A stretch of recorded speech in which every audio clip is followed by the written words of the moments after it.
ये सिर्फ पहाड़ नहीं, हमारे जीवन की शील्ड। राधे राधे सभी को। आज हम जिस विषय पर चर्चा करने जा रहे हैं उस विषय का नाम है अरावली रेंज।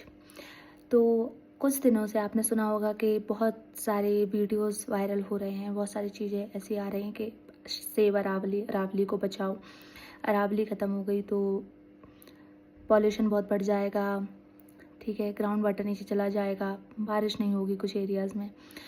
तो इसके बारे में मैं कुछ चर्चा करना चाहती हूँ कि बहुत से लोगों को शायद इसकी जानकारी भी ना हो कि अरावली क्या है। अरावली रेंज दुनिया के सबसे पुरानी पहाड़ियों में से एक है और ये 800 किलोमीटर से ज़्यादा एरिया में फैली हुई है।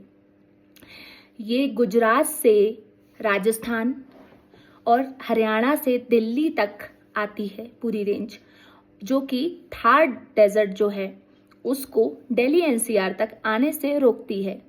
तो इस रेंज का अपने आप में ही बहुत ज़्यादा महत्व है, जैसा कि आप समझ पा रहे हैं।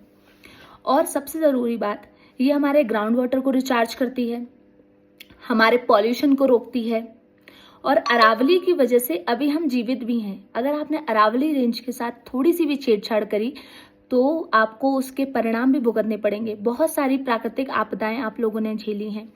धराली का रिसेंट एक प्राकृतिक आपदा थी, केदारनाथ की एक प्राकृतिक आपदा हमने झेली, वैष्णो देवी में जो हुआ वो भी लोग उससे अनजान नहीं है, लोगों को उसके बारे में अच्छे से पता है।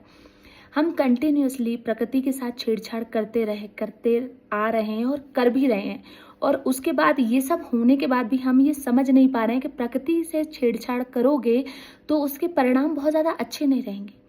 अभी हाल ही में अरावली का मुद्दा सामने आया, सुप्रीम कोर्ट का एक ऑर्डर, जिसमें सुप्रीम कोर्ट ने ये कहा कि 100 मीटर तक की जो पहाड़ी या उससे ऊंची जो पहाड़ी है उसको हम अरावली घोषित करेंगे, वो अरावली रेंज के अंदर मानी जाएगी।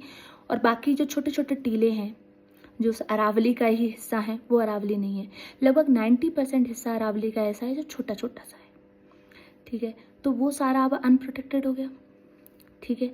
अब उस पर कोई कुछ भी कर सकता है, माइनिंग भी होगी, सब कुछ होगा, उसको कोई रोक नहीं रहा है उस चीज़। मेरी आप लोगों से हाथ जोड़कर प्रार्थना है कि आप लोग प्रयास करिए और पर्यावरण को बचाइए, पेड़ लगाइए और जो भी गलत हो रहा है उसके खिलाफ आवाज़ उठाइए। श्री राधे।